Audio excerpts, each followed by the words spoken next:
And happy Friday, everyone. Welcome back to Fandom United Live.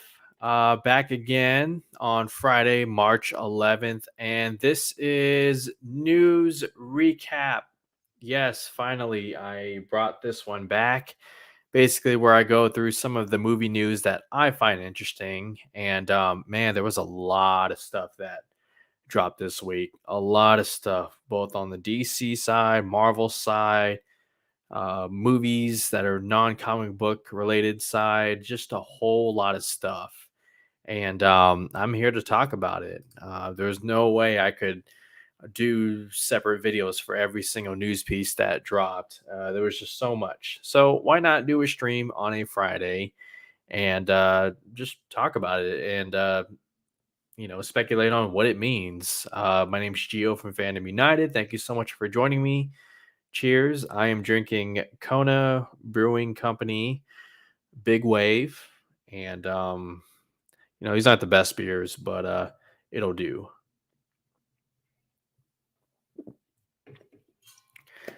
Oh boy.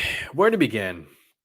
Where to begin with this week? How about let's go DC, right? I mean, check the background, check the sweater. Come on now. Let's talk about this updated film slate, which you can see on the bottom here. Last weekend, coming off the Batman, I was getting ready to do some sort of video that, just highlights DC's success ever since 2017's Justice League. I thought been doing a pretty damn good job given the transition with Discovery and them merging with Warner Media. You think about Shazam, you think about Aquaman. Birds of Prey has its fans more than less. Um, Wonder Woman 84, a movie that I was a defender of, a movie that I think is okay. And then of course Snyder Cut and the Suicide Squad, and then Peacemaker on HBO Max, and the Batman, and I'm all of a sudden sitting back looking at DC going, they're on a roll. They are on a roll. It's not perfect, not by any means. And I don't even want to get to the comparisons of Marvel and DC. Marvel is so ahead of the game, the comic book genre. I mean, at this point, the best thing DC can do for itself is continue making solo movies or being what Warner Brothers has, claimed they have always been, which is filmmaker driven. Clearly, that's what the Batman was, filmmaker driven. I mean, it's Matt Reeves all over the place. But then this news dropped right here that DC, weeks after doing their 2022 film slate, which I believe debuted right around the Super Bowl, um, they all of a sudden switched their slate. All of a sudden, movies that were coming out this year are now coming out next year. But on the flip side, some movies that were coming out next year will be releasing toward the end of this year. So you have DC's League of Super Pets releasing July 29th, and that's a kids movie. I will say that trailer for DC's League of Super Pets, um, it was it was a little bit fun. I'm not gonna lie. Even if it's Kevin Hart, and Dwayne Johnson and that comedic duo, which is hit and miss for myself. But the fact that Keanu Reeves is voicing Batman, that's pretty awesome. I might check that movie out. Probably not opening weekend because let's be honest, League of Super Pets. There's gonna be a lot of kids in that theater. That movie is for them. So, as much as I want to see the movie for myself, I'm not gonna put myself in an environment with a whole bunch of kids when that movie is aimed for the kids and then be upset. Like, oh my god, all these kids were talking during the movie. Well, it's a kids movie. So I recommend probably holding off. Don't go opening weekend to see Super Pets. But then Black Adam also gets pushed from July to October, late October. And Dwayne Johnson on social media says it'll play through Halloween, play through Thanksgiving, and play through Christmas. So Dwayne Johnson is confident that Black Adam will have legs going through the holiday season. Remains to be seen. We've been waiting to see Dwayne Johnson on the big screen in a superhero movie for a long time. I mean, I was a senior in high school, 2007, when it was announced that Dwayne Johnson would be playing Black Adam. And here I am today. Thank God. What else? The Flash.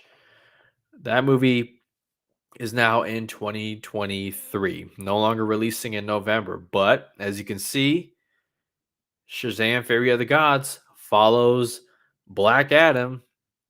So could they be setting up something in Shazam Fury of the Gods at the end where The Rock shows up as Black Adam in a post credits? I will speculate. There's a lot of hype for Shazam Fury of the Gods. Okay. It looks a lot better than I thought it would. I was a fan of the first movie. It wasn't my necessarily my favorite DC movie, but I was a fan of it. I enjoyed it. I liked the message about family and the heart of the movie. And Zachary Levi did great. And thank goodness they upgraded Zachary Levi's Shazam costume. I mean, talk about padding on a comic book suit. So Shazam Fury of the Gods moves up and the Flash moves back. And now it's going to release over a year from now, which I find interesting because some people on social media are speculating about the Flash and like now it's over a year before the Flash releases. At the same time, Discovery just merged with Warner Media, which means a lot of people are stepping in. Could there be some changes behind the scenes? Could we see Ray Fisher's Cyborg make it into the movie? I was crossing my fingers. I was saying it for months. I think Ray Fisher's future as Cyborg not only depends on him and his willingness to play the character, but also Discovery and how they have been monitoring the all the drama with Warner Brothers and the way they've handled the Justice League investigations and whatnot. Um, yes, Ray Fisher has said I will not be a part of any production associated with Walter Hamada, but he has softened that stance and is willing to come back. And this is my belief. He's willing to come back if Walter Hamada, who is the DC Films president, is willing to issue an apology, not to Ray Fisher necessarily, but to everyone involved in the Justice League investigation and, just a simple apology, a public apology that hasn't been announced yet or anything like that. So remains to be seen. But the Flash movie, something interesting happened earlier on Twitter, and I want to show you guys this right here. Now, take it for what it's worth. Grace Randolph, a big time scooper in the film industry, tweeted out today, "You crazy hashtag Snyderverse fans. How you managed to stay alive is incredible. I now hear Batfleck does not die in The Flash after all. At least not the most recent cut. June 2023, and a Discovery merger is a long, long path indeed. We'll see what happens." And that's been the belief for quite some time now, ever since that interview came out where Ben Affleck said his time with the character has come with a close, has come to a close.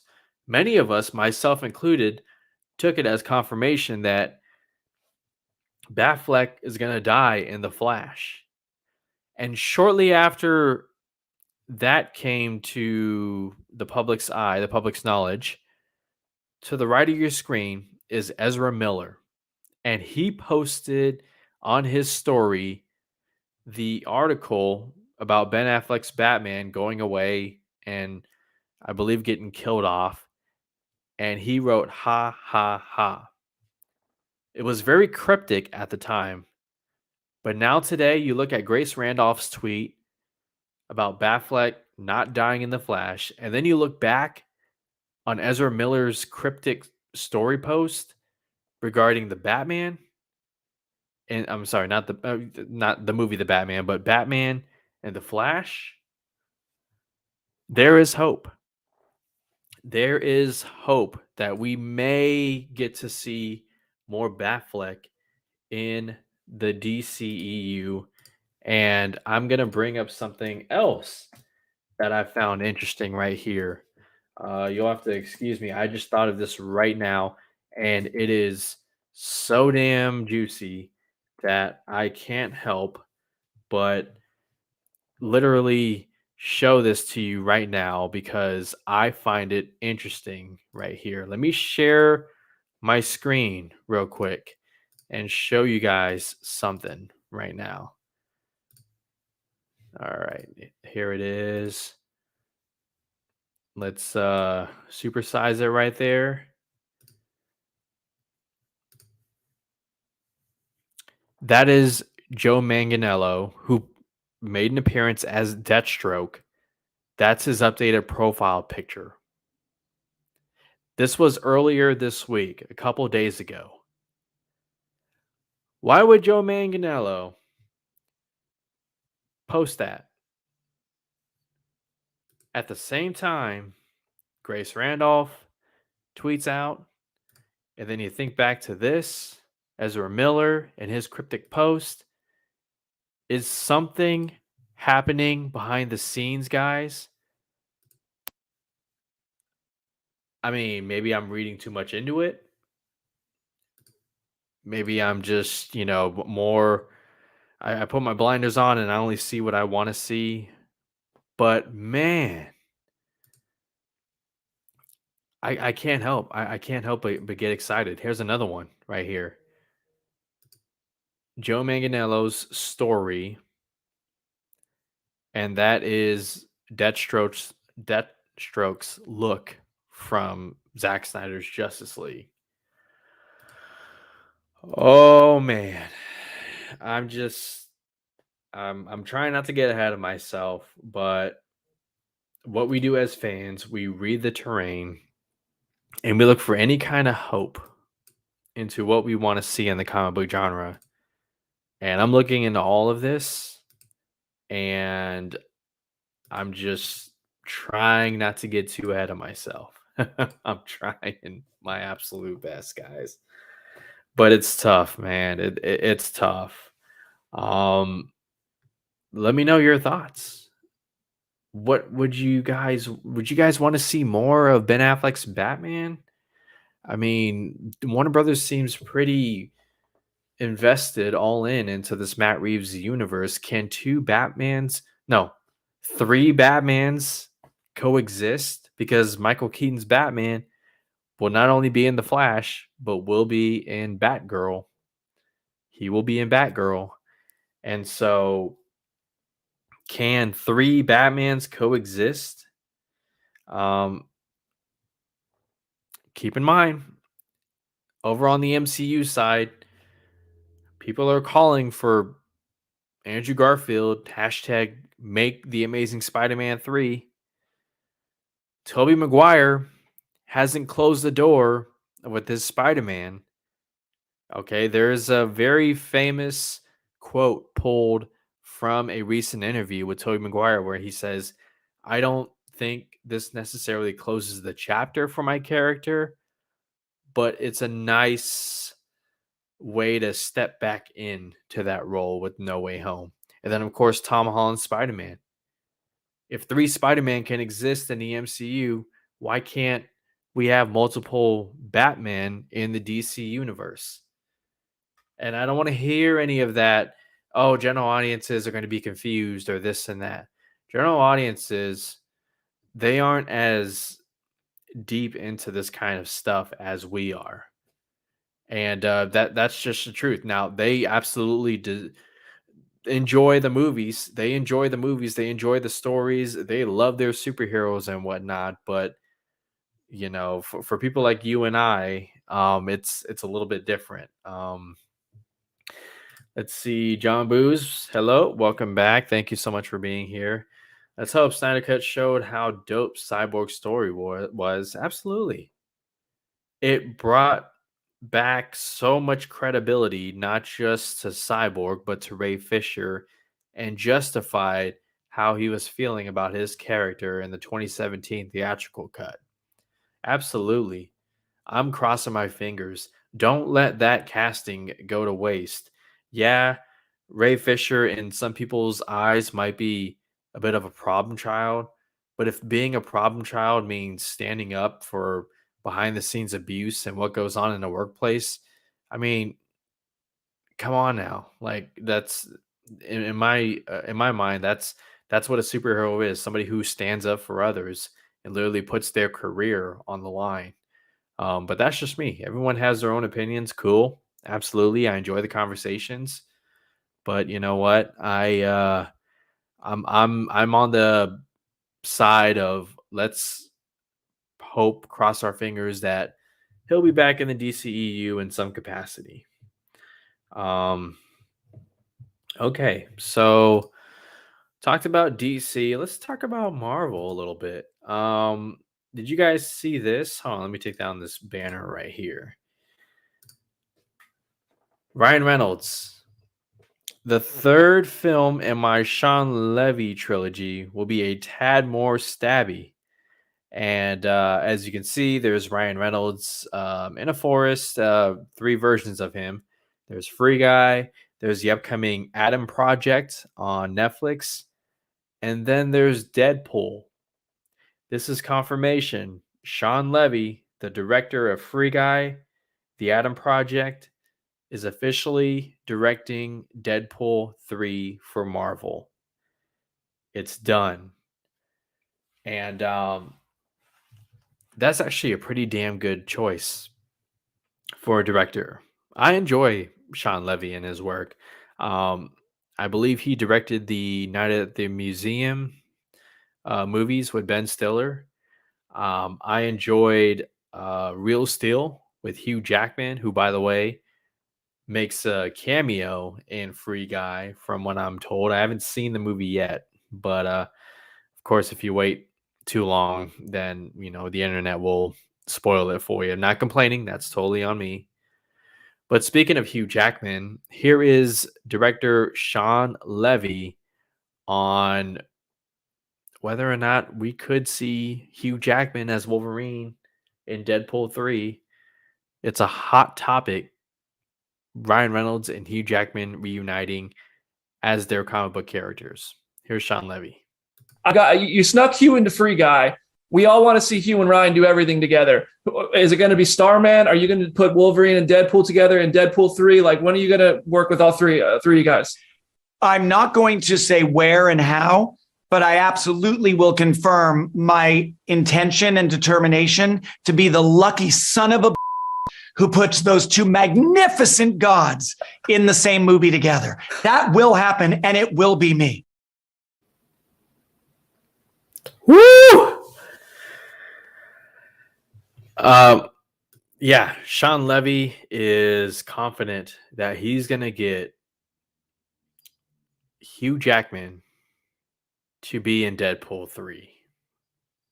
Did you see that confidence in him right there? I'm a believer. Absolutely. Sean Levy, make it happen. Get Hugh Jackman into Deadpool 3. Please. Please. I'm over here thinking Multiverse of Madness is our only shot at seeing Deadpool and Wolverine together. But if this guy, Sean Levy, who worked with Hugh Jackman in Real Steel, who managed to get Hugh Jackman to appear in Free Guy, can convince him to play a version of Wolverine in Deadpool 3 post Multiverse of Madness, dude, crazy. Insane. Speaking of Marvel, No Way Home officially releases a week early.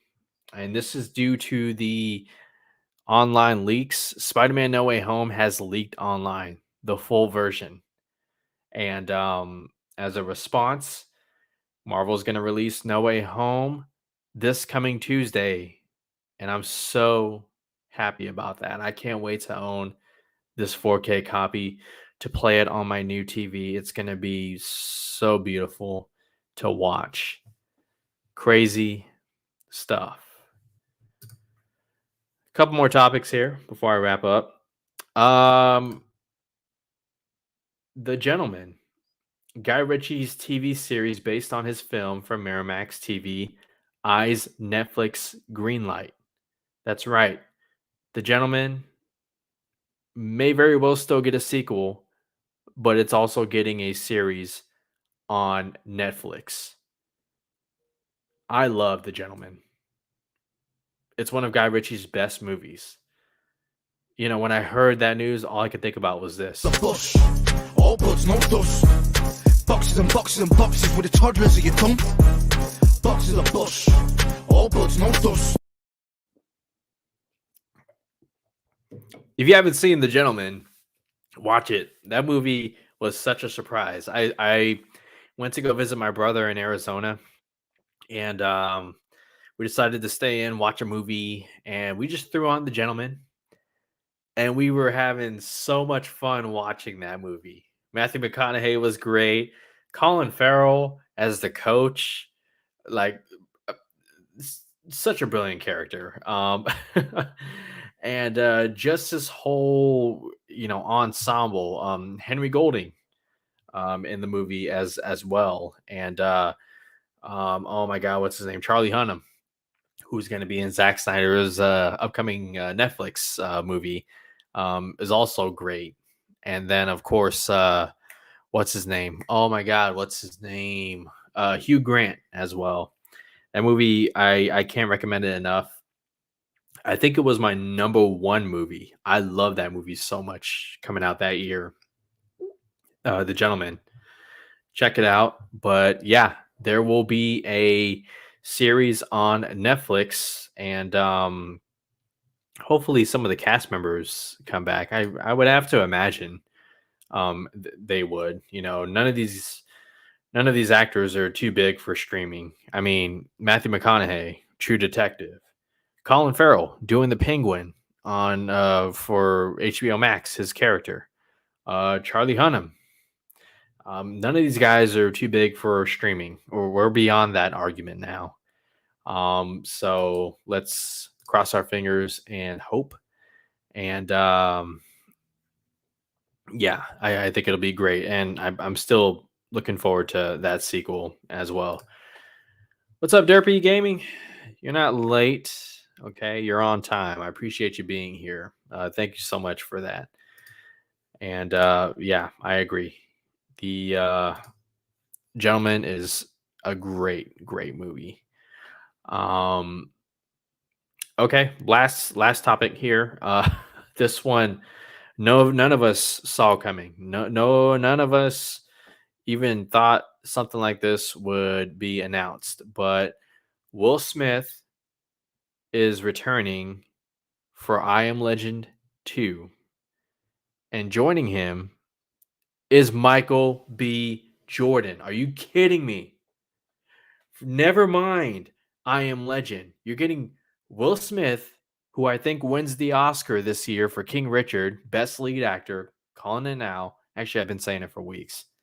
And Michael B. Jordan, starring and producing I Am Legend 2. Wow.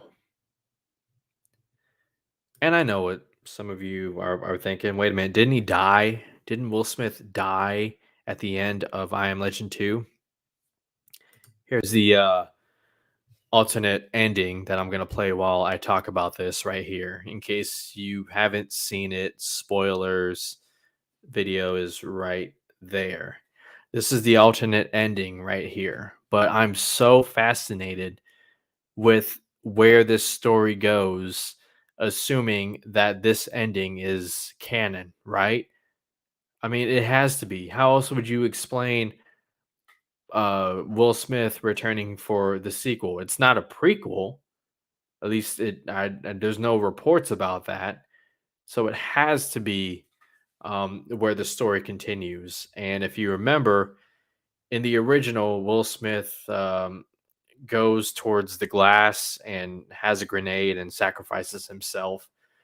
It was a little anticlimactic, and it didn't, sit well with people. They were so invested into the movie, but and then you come to find out there's an alternate ending that is way better, one that I'm literally showing you right now, and it just fit better because it not only it shows Will Smith as the villain, because if you remember the movie I Am Legend, this all started, this outbreak started with this outbreak virus, as all of them usually do. But Will Smith, as his character, Robert Neville, was so obsessed with his work and the ability to cure cancer and all this and that, it backfired so heavily.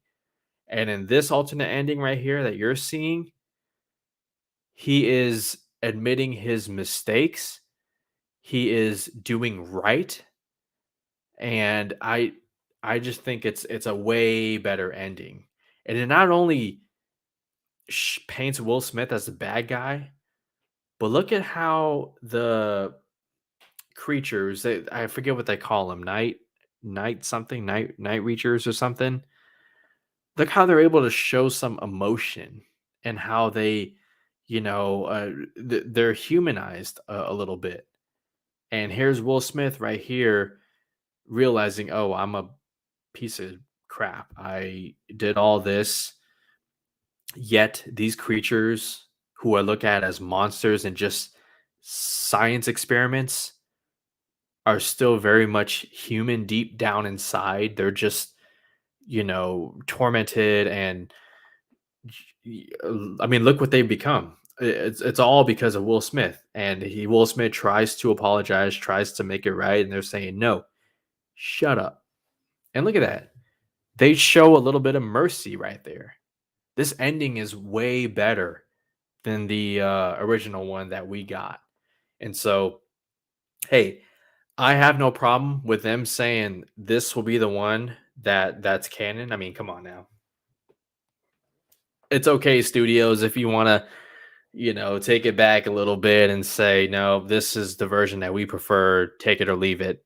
I don't think anybody would have a problem with that. They'll play along because this whole idea for I Am Legend 2, so many people are excited about not just a continuation, but Will Smith and Michael B. Jordan. Hell yeah. Bring it. I hope you guys are excited about that. Man, man, it makes me want to rewatch the first one again. I might just have to do that.